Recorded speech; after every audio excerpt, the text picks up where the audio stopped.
ایک لفظ چلتا ہے داتا، سب کچھ دینے والا. ہر کسی پیر بابا کے آگے داتا لگا دیا جاتا ہے کہ صاحب آپ تو کچھ بھی دینے والے ہیں. بہت سارے مزارات ایسے ہیں، کپڑا بچھا دیا، وہاں پیڑ ہے، کپڑا بچھا دیا، بیر گرا تو بیٹا ہوگا، پتا گرا تو بیٹی ہوگی.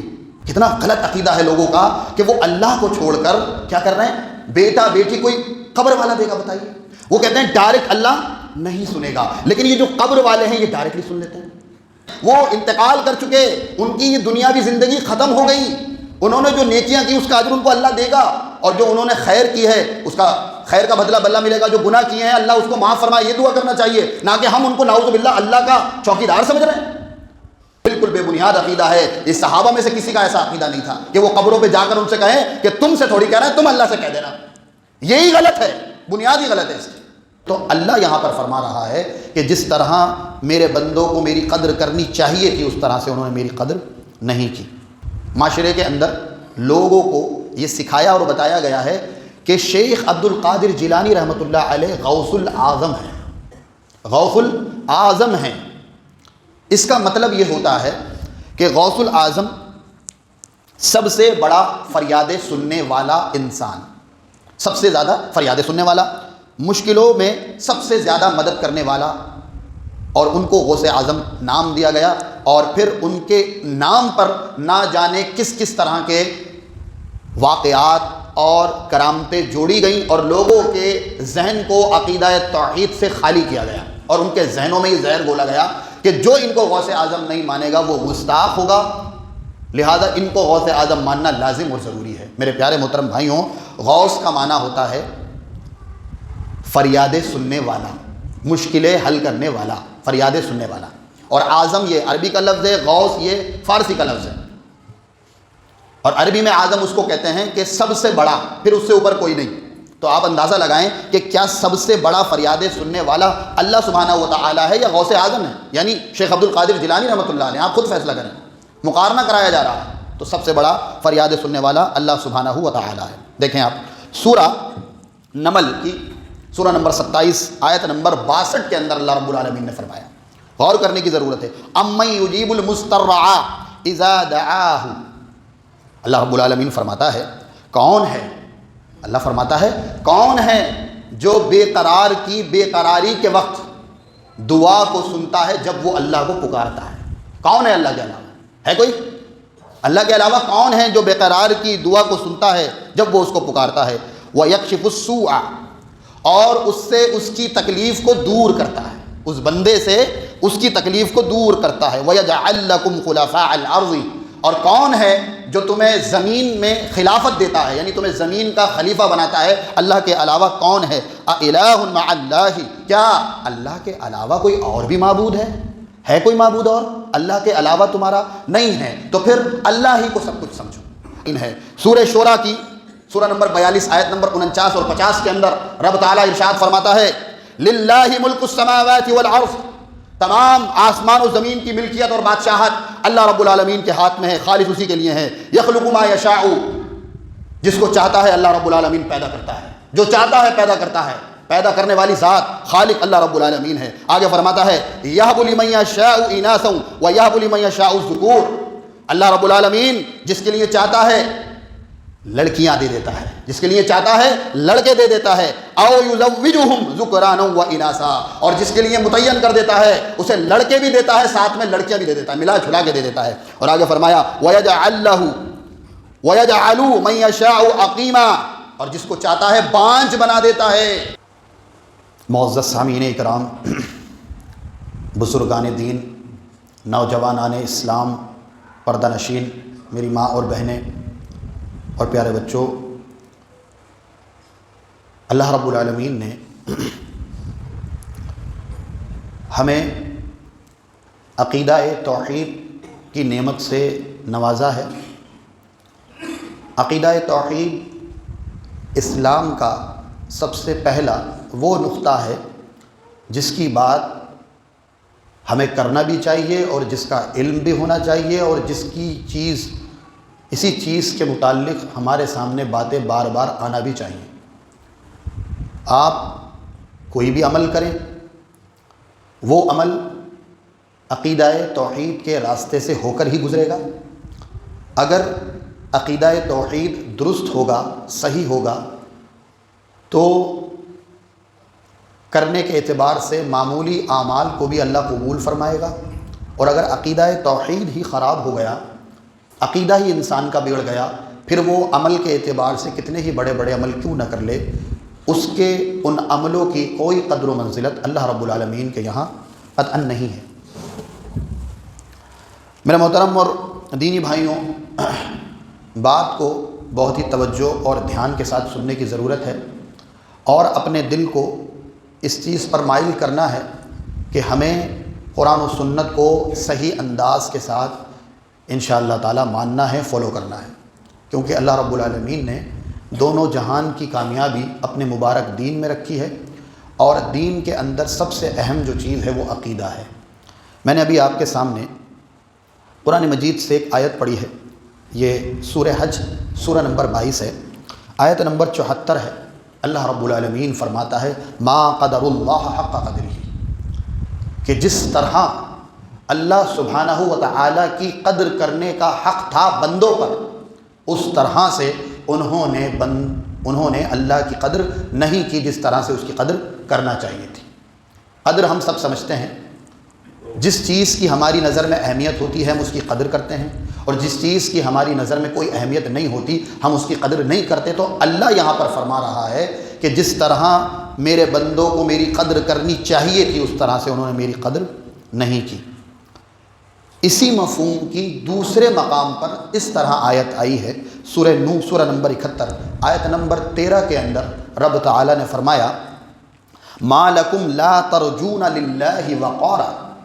اللہ رب العالمین فرماتا ہے لوگو تمہیں کیا ہو گیا ہے کہ تمہاری نظروں میں اللہ کا کوئی وقار، کوئی عظمت ہے ہی نہیں، تمہاری نظروں میں اللہ کا کوئی وقار، اللہ کی کوئی عظمت ہے ہی نہیں۔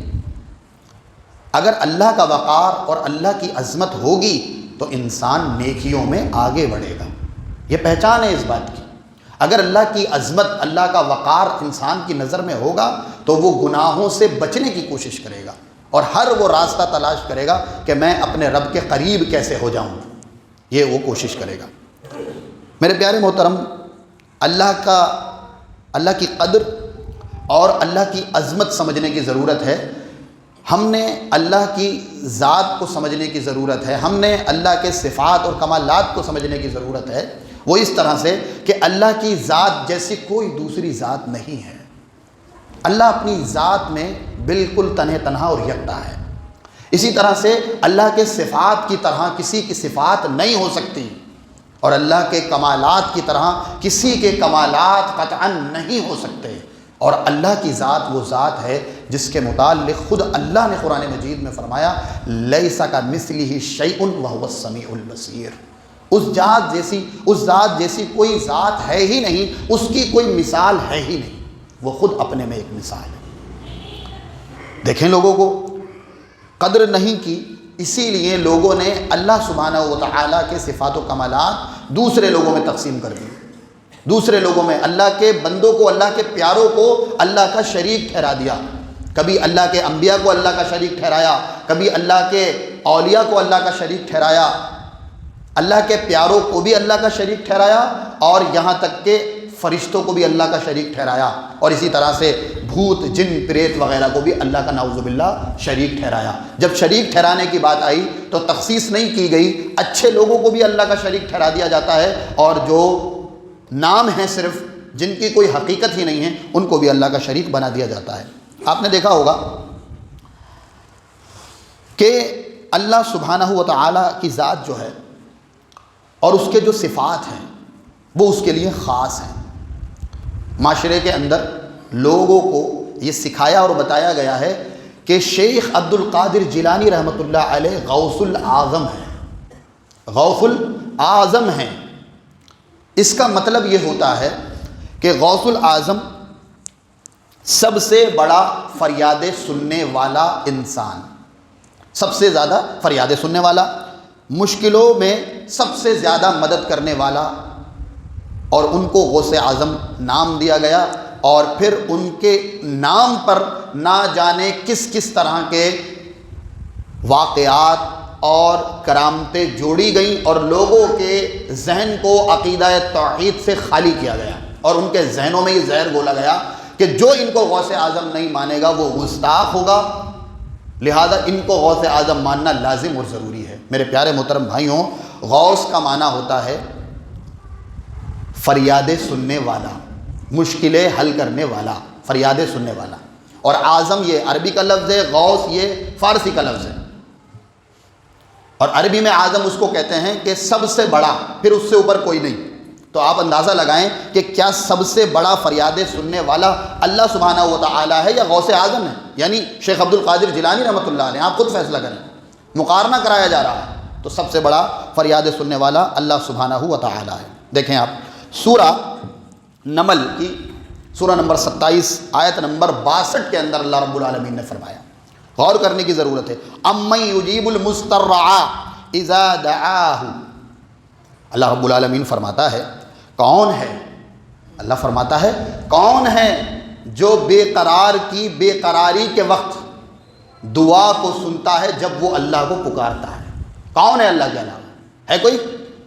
اللہ کے علاوہ کون ہے جو بے قرار کی دعا کو سنتا ہے جب وہ اس کو پکارتا ہے؟ وَيَكْشِفُ السُّوءَ، اور اس سے اس کی تکلیف کو دور کرتا ہے، اس بندے سے اس کی تکلیف کو دور کرتا ہے۔ وَيَجْعَلْ لَكُمْ خُلَفَاءَ الْأَرْضِ، اور کون ہے جو تمہیں زمین میں خلافت دیتا ہے، یعنی تمہیں زمین کا خلیفہ بناتا ہے؟ اللہ کے علاوہ کون ہے؟ أَإِلَٰهٌ مَعَ اللَّهِ، کیا اللہ کے علاوہ کوئی اور بھی معبود ہے کوئی معبود اور اللہ کے علاوہ تمہارا نہیں ہے؟ تو پھر اللہ ہی کو سب کچھ سمجھو، اللہ ہی کو غوث اعظم مانو۔ اصل معنوں میں غوث اعظم اللہ سبحانہ و تعالی ہے، اللہ کے علاوہ اس دھرتی پر غوث اعظم کوئی نہیں ہے، آسمانوں میں غوث اعظم کوئی نہیں ہے۔ ان کے نام پر جتنے واقعات ہیں کرامتوں کے سارے جھوٹے ہیں، جن کا حقیقت سے کوئی بھی لینا دینا نہیں ہے۔ آگے اللہ نے فرمایا قلیلا ما تذکرون، تم بہت ہی کم نصیحت پکڑتے ہو، تم کیا کرتے ہو؟ بہت ہی کم نصیحت حاصل کرتے ہو۔ میرے پیارے اور محترم بھائیوں اور اسلامی بہنوں، اللہ رب العالمین نے آخر میں یہ بات پہلے ہی بتا دی کہ تم بہت کم نصیحت حاصل کرتے ہو، کیونکہ جو کام تم دین کے علاوہ کرتے ہو تمہیں بڑا آسان لگتا ہے، اور جو دین کی بات بتائی جائے، عقیدے کی بات بتائی جائے تو تمہیں بڑی گراں گزرتی ہے۔ تو اس لیے غوث اعظم اللہ سبحانہ و تعالی ہے، کوئی اللہ کا بندہ بن سکتا ہے، غوث اور غوث اعظم قطعاً کوئی نہیں بن سکتا، اور اس طرح کے کوئی سرٹیفکیٹ اللہ نے کسی کو نہیں بانٹے ہیں۔ دوسری چیز جو ہمارے معاشرے میں عقیدہ پھیلا ہوا ہے، مشکل کشا۔ کبھی لوگوں نے جو اہل تشیع ہیں انہوں نے مشکل کشا حضرت علی رضی اللہ تعالی عنہ کو بنا رکھا ہے۔ ان کے کچھ فرقے کہتے ہیں کہ علی نعوذ باللہ اللہ ہے، جب بھی کوئی بھاری کوئی طاقت کا کام کیا تو یا علی مشکل کشا، یا علی مدد مشکل کشا، علی مشکل کشا، کبھی ولی مشکل کشا، کبھی نبی مشکل کشا۔ دیگر لوگوں میں موقع محل کے اعتبار سے اللہ کی یہ پیاری صفت تقسیم کر دی جاتی ہے جو کہ شرک ٹھہرتی ہے، شرک ہے یہ اللہ رب العالمین کی صفت ہے۔ آپ دیکھیں سورہ زمر سورہ نمبر 36 آیت نمبر 39 کے اندر اللہ رب العالمین نے فرمایا الیس اللہ بکاف عبدہ، اللہ کہتا ہے کیا الیس اللہ، کیا بکاف عبدہ، کیا اللہ اپنے بندے کے لیے کافی نہیں ہے؟ کہ اللہ کے بعد بھی ہمیں ضرورت پڑے کسی اور سے مدد چاہنے کی، کسی اور سے مشکل کشائی کروانے کی؟ اللہ کافی ہے تو ہمارے مسئلوں کے لیے۔ اچھا مجھے وہ کام بتا دیا جائے جو کام اللہ نہیں کر سکتا۔ بھئی کوئی کام اللہ نہیں کر سکتا تبھی تو دوسری پارٹی تلاش کر رہے ہیں ہم جن سے کام کرتے ہیں ان سے ہمارے مسئلے کا حل نہیں ہوتا تو دوسری پارٹی دیکھتے ہیں، تیسری پارٹی دیکھتے ہیں۔ لیکن اللہ رب العالمین کہہ رہا ہے الیس اللہ بکاف عبدہ، کہ کیا اللہ اپنے بندے کے لیے کافی نہیں ہے؟ اور جب اللہ اپنے بندے کے لیے کافی ہے تو کسی اور کی کیا ضرورت ہے؟ میرے پیارے محترم بھائیوں، مشکل کشا کا معنی ہوتا ہے تمام مشکلیں دور کرنے والا، اور وہ کون ہے؟ وہ اللہ سبحانہ و تعالی ہے۔ سورہ انعام کی یہ سورہ 6 ہے، آیت نمبر 17 میں رب تعالیٰ ارشاد فرماتا ہے، ذرا غور کریں کتنے پیار و محبت اور کتنے اصول کے ساتھ اللہ سبحانہ و تعالیٰ اپنے بندوں کو سمجھا رہا ہے۔ توحید میں بالکل مضبوط ہونا چاہیے انسان، اس میں کسی طرح کا کوئی کمپرومائز میرے محترم بھائیوں نہیں چلے گا۔ کیا فرمایا اللہ نے؟ وَإِن يَمْسَسْكَ اللَّهُ بِضُرٍّ فَلَا كَاشِفَ لَهُ إِلَّا هُوَ وَإِن يَمْسَسْكَ بِخَيْرٍ فَهُوَ عَلَى كُلِّ شَيْءٍ قَدِيرٌ۔ اللہ رب العالمین فرماتا ہے اگر تمہیں اللہ تعالیٰ کسی مشکل میں ڈال دے تو کون ہے جو اس مشکل کو تم سے دور کر دے؟ ہے کوئی؟ اللہ نے مشکل ڈالی، اب ہو سکتا ہے ایسا کہ کوئی اور آئے آپ کو اس مشکل میں سے نکالنے کے لیے؟ ہو سکتا ہے ایسا؟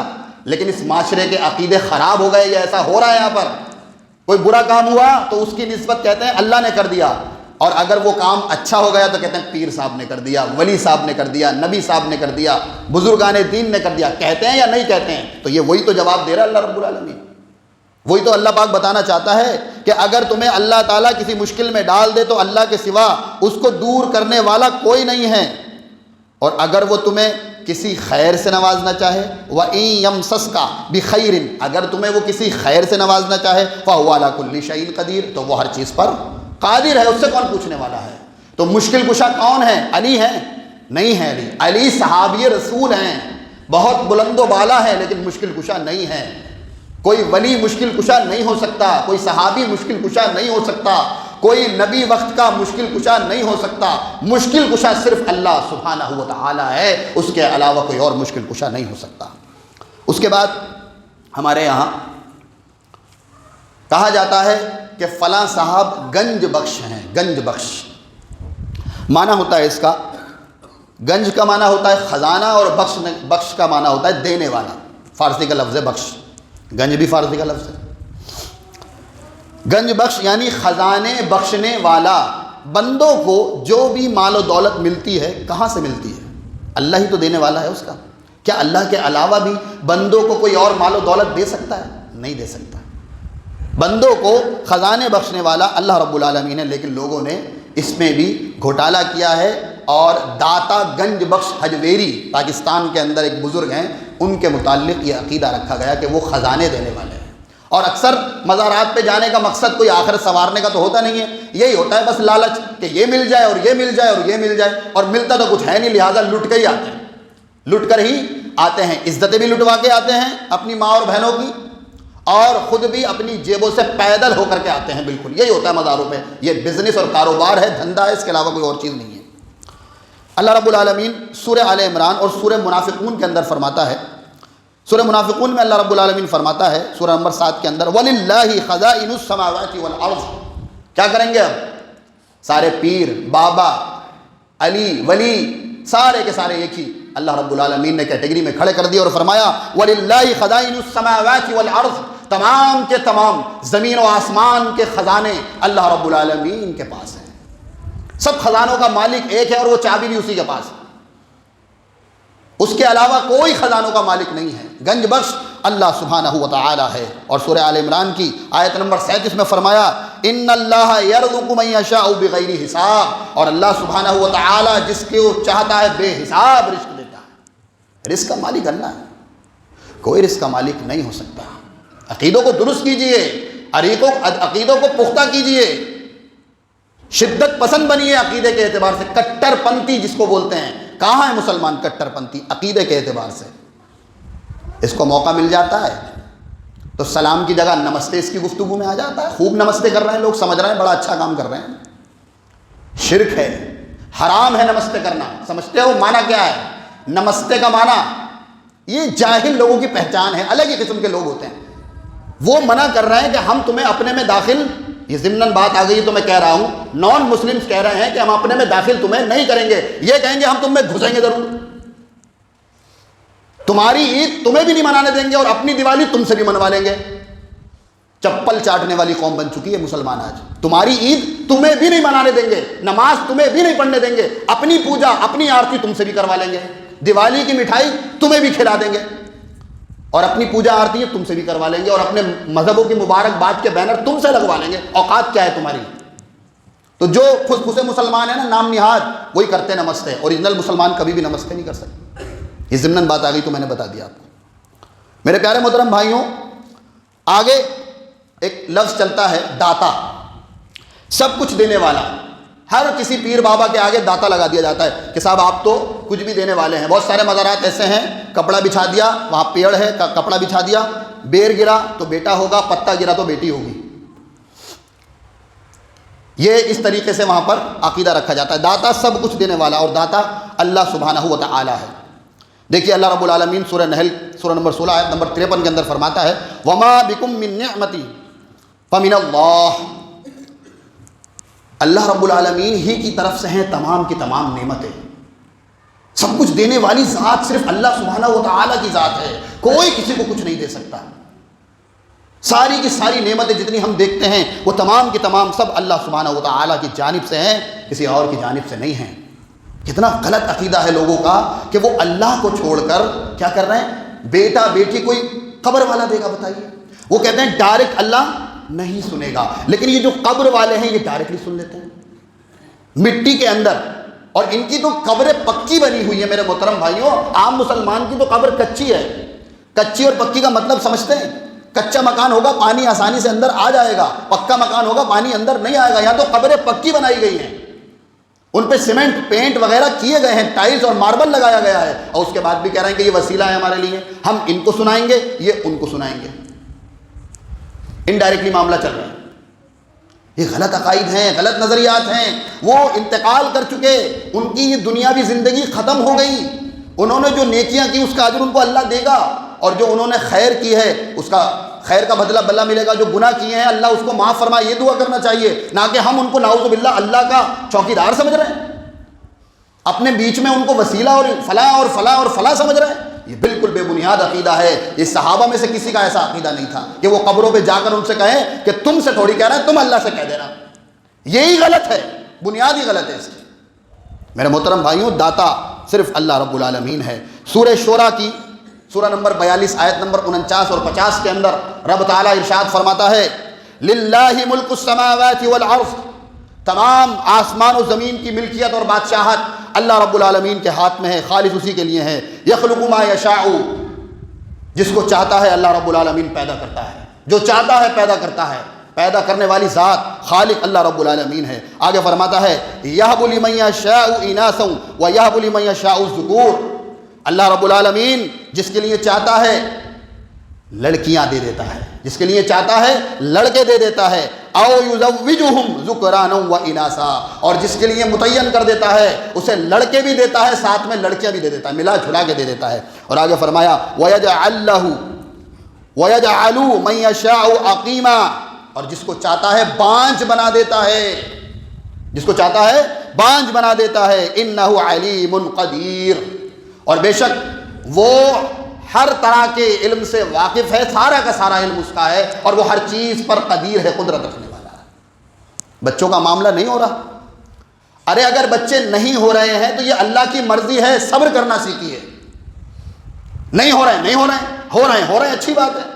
اس کی فیکٹری کسی بابا کے پاس نہیں ہے، کسی پیر کے پاس نہیں ہے، کسی مزار پہ، کسی درخت کے نیچے، کسی کٹیا کے اندر، کسی آشرم میں اولادیں نہیں ملتی. اولادیں اللہ کے خزانوں سے ملتی ہیں، اور اللہ جس کو چاہتا ہے دیتا ہے. مجھے آپ کو نہ جانے کتنوں کو بیٹے دیے، کسی کو بیٹیاں دی، دونوں اللہ کی نعمت ہیں. کسی کو صرف بیٹیاں دی، یہ اللہ کا نظام ہے. اللہ جانتا ہے کس کے لیے کیا بہتر ہے، اس کو وہی دیتا ہے. اور کسی کو بانجھ بنا دیتا ہے. تو اداس ہونے کی ضرورت نہیں ہے. اگر تمہارے حق میں بہتر ہوتی اولاد تو تمہیں ضرور دیتا. تم دعا کرو اللہ سے، بس دعا کرو اللہ سے، بس باقی کچھ کرنے کی ضرورت نہیں ہے. جو میڈیکل اعتبار سے جو علاج کرنا ہے وہ علاج کرو، لیکن اولاد دینے والی ذات اللہ کی ہے. تو داتا اللہ سبحانہ و تعالی ہے، کوئی اور نہیں. اسی طرح غریب نواز، یہ صفت اللہ رب العالمین کی ہے. کیا کہتے ہیں؟ خواجہ غریب نواز. خواجہ نہ دے گا تو پھر کون دے گا؟ جب یہ خواجہ رحمت اللہ علیہ اپنی ماں کے پیٹ میں تھے تو غریب نواز کون تھا بھائی؟ جب 9 مہینے اپنے ماں کے پیٹ میں رہے تو کون خواجہ تھا؟ پھر جب پیدا ہوئے اور 15 سال نابالغی کی زندگی انسان گزارتا ہے، چلتے تھے تو گر جایا کرتے تھے. یہی ہوتا ہے نا سب کے ساتھ نارملی طور پر، چلتا ہے اور گر جاتا ہے، کروٹ بدل لیتا ہے تو سیدھا نہیں ہو پاتا، دودھ ڈال دیتا ہے تو کوئی اور صاف کرتا ہے، پوٹی کر دیتا ہے، پیشاب کر دیتا ہے تو ماں صاف کرتی ہے۔ یہ سارا خواجہ صاحب کے ساتھ بھی ہوا ہے۔ اس وقت غریب النواز کون تھا؟ یہ میرا معصومانہ سوال ہے اس قوم سے۔ اس وقت غریب النواز کون تھا؟ وہی غریب النواز تھا جو ہمیشہ سے غریب النواز ہے۔ نئے نئے غریب النواز بنانے کی ضرورت نہیں۔ خواجہ صاحب کا مقام و مرتبہ اپنی جگہ، ان کا ادب احترام ہمارے دلوں میں ہے، لیکن اگر تم اللہ کی کوئی صفت ان کے اندر فٹ کرو گے تو حقیقتاً ہم قرآن و سنت سے اس کا مدلل طور پر رد کریں گے انشاءاللہ تعالیٰ، کیونکہ غریب النواز صرف اللہ سبحانہ و تعالیٰ ہے۔ سنیے کیسے کہہ رہا ہوں میں کوئی بھی بات کہہ رہا ہوں تو میں اس کی دلیل دے رہا ہوں آپ کو۔ گھر رکھے قرآن کو دھول چڑھنے سے بچائیے اور دل کو دھول چڑھنے سے بچائیے۔ قرآن کو پڑھیں گے تو سارے مسئلے انشاءاللہ حل ہوں گے انشاءاللہ تعالیٰ۔ سورہ فاتر سورہ نمبر 35 آیت نمبر 15 کے اندر رب تعالیٰ ارشاد فرماتا ہے، یا ایھا الناس انتم الفقراء الی اللہ واللہ هو الغنی الحمید۔ مسئلہ کلیئر۔ خواجہ صاحب کی غریب النوازی رد کر دی میں نے اس آیت کو پڑھنے کے بعد الحمدللہ، کیونکہ قرآن کے اوپر جو ایمان نہ لائے وہ مسلمان ہو ہی نہیں سکتا۔ اب اس قرآن کی آیت کے آ جانے کے بعد اللہ کو غریب نواز نہ ماننے والا بھی کافر ہے، اور خواجہ غریب النواز کو غریب النواز ماننے والا مشرک ٹھہرتا ہے اس آیت کی روشنی میں۔ یہ گھر کی باتیں نہیں ہیں۔ فرمایا، اے لوگو تم سب کے سب اللہ کے در کے بھکاری ہو۔ ہم سب محمد صلی اللہ علیہ وسلم، حضرت آدم، حضرت عیسیٰ، حضرت موسیٰ، حضرت شیش، حضرت یوسف، تمام کے تمام انبیاء، تمام کے تمام صحابہ، قیامت کی صبح تک آنے والا آخری انسان بھی اس کے اندر داخل ہے۔ یا ایھا الناس کا لفظ ہے، یا ایھا الناس انتم الفقراء الی اللہ۔ تم سب اللہ کے سامنے بھکاری ہو، اس کے در کے منگتے ہو تم سب۔ اور اللہ نے فرمایا، واللہ هو الغنی الحمید، اور اللہ غنی ہے۔ اللہ کون ہے؟ غنی ہے اور تعریفوں والا ہے۔ غریب النواز اللہ سبحانہ و تعالیٰ ہے، کوئی بندہ قطعاً غریب النواز نہیں ہو سکتا میرے محترم بھائیوں۔ دوسرے مقام پر دیکھیں سورہ اسراء سورہ نمبر 30 میں اللہ رب العالمین فرماتا ہے کتنا واضح ہے قرآن، کتنا واضح ہے قرآن، اللہ اکبر۔ اتنی واضح آیات آ جانے کے بعد انسان کو اپنے رب کے آگے سر تسلیم خم کر دینا چاہیے، اپنی انانیت اور اپنی گندگیوں کو نکال پھینک دینا چاہیے، اور ہمیشہ کے لیے اس عرش والے سچے رب کا مطیع اور فرما بردار ہو کر زندگی گزار دینا چاہیے۔ یہ لازم بنتا تھا اس کے اوپر، اتنا واضح پیغام ہے۔ اِنَّ رَبَّكَ يَبْسُطُ الرِّزْقَ لِمَن يَشَاءُ وَيَقْدِرُ۔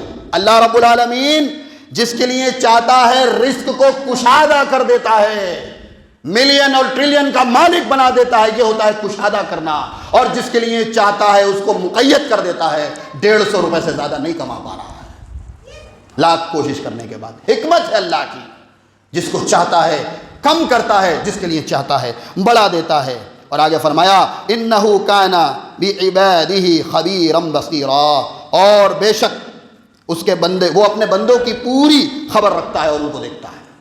پوری خبر ہے اللہ رب العالمین کے پاس، پوری کی پوری خبر بھی رکھتا ہے اور دیکھتا بھی ہے۔ میرے پیارے محترم بھائیوں، تو غریب النواز قرآن و سنت کی روشنی میں اللہ سبحانہ و تعالیٰ ہے۔ یہ تمام کے تمام عقائد ہیں جو آپ حضرات کو درست کرنا ہے، اور اگر درست ہیں تو دوسروں تک ان کو پہنچانا ہے۔ توحید میں متشدد ہونا ہے، توحید میں کسی طرح کا کوئی کمپرمائز نہیں ہوگا، قتل نہیں ہوگا۔ دستگیر کا معنی ہوتا ہے مصیبت کے وقت تھامنے والے کو دستگیر کہا جاتا ہے۔ جب کوئی شخص مصیبت میں پھنس جائے تو اس مصیبت میں تھامنے والے کو دستگیر کہتے ہیں۔ اللہ رب العالمین سورہ مومنون کے اندر سورہ نمبر 23 آیت نمبر 88 میں فرماتا ہے، وَهُوَ يُجِيرُ وَلَا يُجَارُ عَلَيْهِ، معنی ہوگا وہی پناہ دیتا ہے اپنے بندوں کو اور اس کے علاوہ کوئی پناہ نہیں دے سکتا۔ وہی پناہ دیتا ہے اور اس کے علاوہ کوئی پناہ نہیں دے سکتا۔ اب اللہ رب العالمین بندے کی کیفیت کا نقشہ کھینچے گا، جو میں آیت آپ کے سامنے پیش کروں گا، ذرا غور کریں اس پر۔ کہیں ایسا نہ ہو کہ ہم مواہب ہونے کے بعد بھی اس کے اندر داخل ہو جائیں، کہیں ایسا نہ ہو۔ کسی پہ بھی پریشانی آتی ہے، مصیبت آتی ہے، اور جب دیکھتا ہے کہ کوئی راستہ نہیں بچا تو پھر کیا کرتا ہے؟ اپنے اللہ کو ہی پکار لیتا ہے. یعنی مشرکین مکہ جو تھے جب کشتی میں سوار ہوتے تھے، جب سارے معاملے سارے ان کے بت جو ستو کے بنا کے لے کر کے آتے تھے، جب وہ بھی ختم ہو جایا کرتے تھے، ان کو کھا لیا کرتے تھے. وہ ستو کے بنے ہوتے تھے، بھوک لگی انہیں بت کو جب تک پوجا، جب بھوک لگی تو انہیں کو کھا گئے. اب کچھ بچا ہی نہیں پوجنے کے لیے، تو کہا یار محمد کے رب کو ہی پکار لو، نہیں تو بچیں گے نہیں.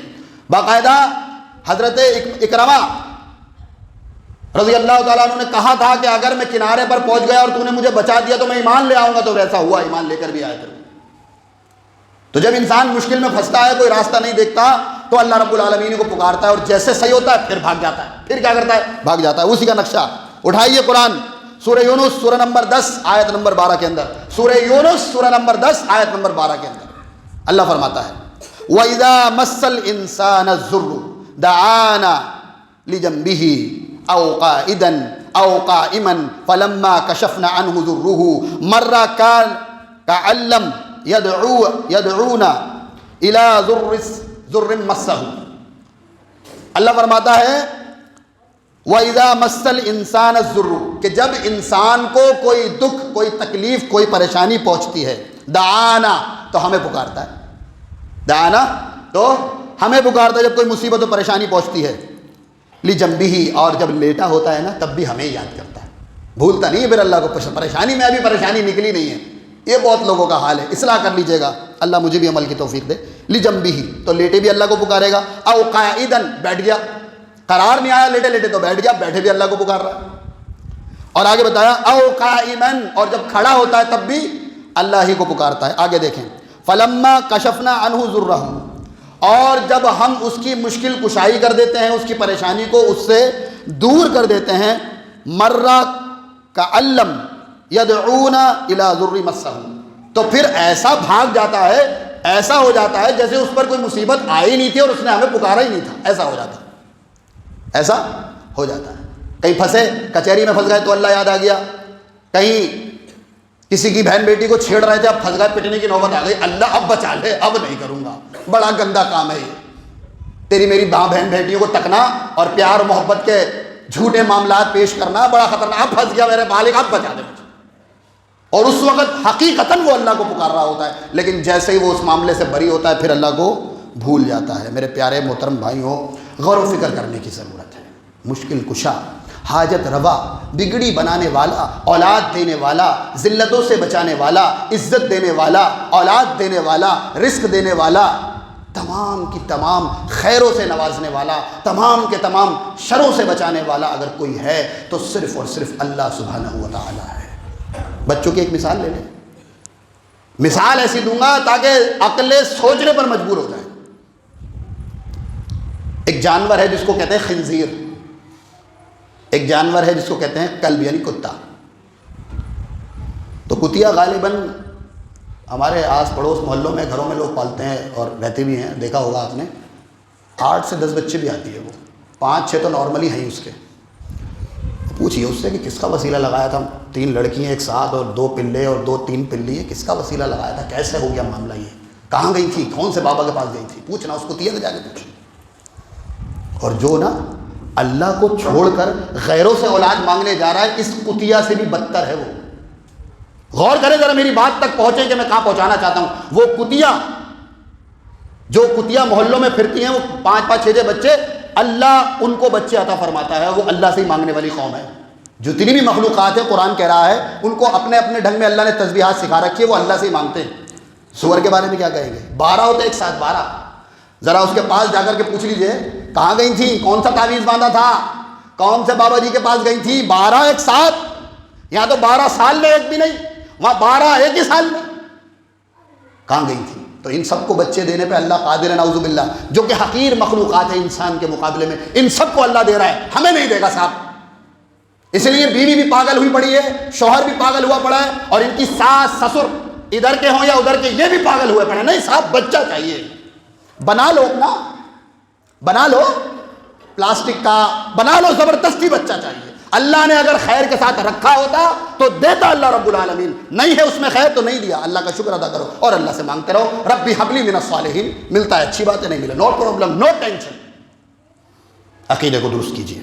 اب دیکھیں آپ، یہ جو تمام کے تمام میں نے نام پیش کیے ہیں، یہ جن کے نام پہ بنائے گئے، جن کے نام رکھے گئے، ان کے متعلق کراماتیں پھٹ گئیں، لوگوں کو ان کی طرف لگایا گیا، لوگوں کو ان سے جوڑا گیا، دین سے لوگوں کو بھٹکایا گیا. اس کے متعلق اللہ رب العالمین کیا کہتا ہے؟ میری بات مت مانیے آپ، اللہ رب العالمین کی بات مانیے. اٹھائیے قرآن، سورہ یوسف. ابھی تو یونس تھی نا، اب یوسف پہ آ گئے. سورہ یوسف، سورہ نمبر 12 آیت نمبر 40. اٹھائیے قرآن اور پڑھیے. اللہ فرماتا ہے ما تعبدون من دونه الا اسماء سميتها انتم وآباؤكم ما انزل الله بها من سلطان. اللہ رب العالمین فرماتا ہے اللہ کے علاوہ تم جس کی عبادت کر رہے ہو، یہ لڑکی لڑکا کسی اور سے مانگنا، یہ بھی تم اللہ کے علاوہ عبادت کر رہے ہو. سجدہ، رکوع، نظر، نیاز، جو بھی تم اللہ کے علاوہ عبادت کے کام کر رہے ہو، یہ سارے کے سارے کام اللہ کے لیے کرو. عبادت غیروں کے لیے کرو تو یہ شرک ہے. کسی کے لیے بھی کرو. اللہ کے علاوہ تم جس کی بھی عبادت کر رہے ہو وہ صرف کیا ہے؟ نام ہے. نام. اللہ کیا کہہ رہا ہے؟ صرف نام ہیں جو تم نے رکھ لیے ہیں اور تمہارے آباء و اجداد نے رکھ لیے ہیں. شیخ عبد القادر جیلانی کا نام غوث اعظم انہوں نے نہیں رکھا، ان کے والد نے نہیں رکھا، ان کی والدہ نے نہیں رکھا، ان کے اساتذہ نے نہیں رکھا، تم نے رکھ لیا ہے اور تمہارے آباء و اجداد نے رکھ لیا. کہتے ہیں نا ہم سے نہیں ہمارے بڑوں سے چلا رہا ہے. ہاں تم بھی مجرم، تمہارے آباء و اجداد بھی مجرم. تم بھی مجرم، تمہارے آباء و اجداد بھی مجرم. کیونکہ قرآن کہہ رہا ہے یہ صرف نام ہیں جو تم نے رکھ لیے ہیں اور تمہارے آباء و اجداد نے رکھ لیے ہیں. ما انزل اللہ بہا من سلطان، اور اللہ نے ان ناموں کے اوپر کوئی دلیل نازل نہیں فرمائی. اللہ کہتا، اللہ نے کہا ہمارے نبی کو رحیم ہے، ہم مانتے ہیں ہمارے نبی رحیم ہیں. اللہ کہتا ہے ہمارے نبی کریم ہیں، ہم مانتے ہیں ہمارے نبی کریم ہیں. اللہ فرماتا ہے وما ارسلناک الا رحمۃ للعالمین، ہم مانتے ہیں ہمارے نبی محمد صلی اللہ علیہ وسلم رحمۃ للعالمین ہیں. اللہ فرمائے گا تو مانا جائے گا، ملا فرمائے گا تو نہیں مانا جائے گا. اللہ فرمائے ان الحکم الا للہ، اور حکم کس کا چلے گا؟ اللہ سبحانہ و تعالی کا. امرا اللہ تعبدوا الا ایاہ، اور اللہ کا حکم یہ ہے کہ تم صرف ایک اللہ کی عبادت کرو، اللہ کے علاوہ اللہ کے غیر کی عبادت کا انکار کرو، طاغوت کی عبادت کا انکار کرو. فرمایا ذالک الدین القیم، یہی سیدھا دین ہے جس دین کے اندر نہ تو قبر پرستی ہے، نہ پیر پرستی ہے، نہ تعویذ پرستی ہے، نہ ہی غلط وسیلے ہیں، نہ ہی غلط قسم کی رسم و رواج ہے. دین تو صرف وہ ہے جو اللہ اور اس کے رسول کی جانب سے نازل ہوا. اور دین میں کیا ہے کہ عبادت صرف ایک اللہ کی، اطاعت صرف محمد رسول اللہ صلی اللہ علیہ وسلم کی. اور فرمایا وَلَٰكِنَّ أَكْثَرَ النَّاسِ لَا يَعْلَمُونَ، لیکن اکثر لوگ لا علم ہیں، نہیں جانتے. اکثر لوگ لا علم ہیں، نہیں جانتے. تو جاننے کی ضرورت ہے. جو جانتے ہیں ان کی ذمہ داری ہے کہ وہ دوسروں تک پہنچائیں، اچھے انداز میں پہنچائیں، خیر کے ساتھ پہنچائیں، کھلا پلا کر کے پہنچائیں، لیکن اس کار خیر کو انجام دیں.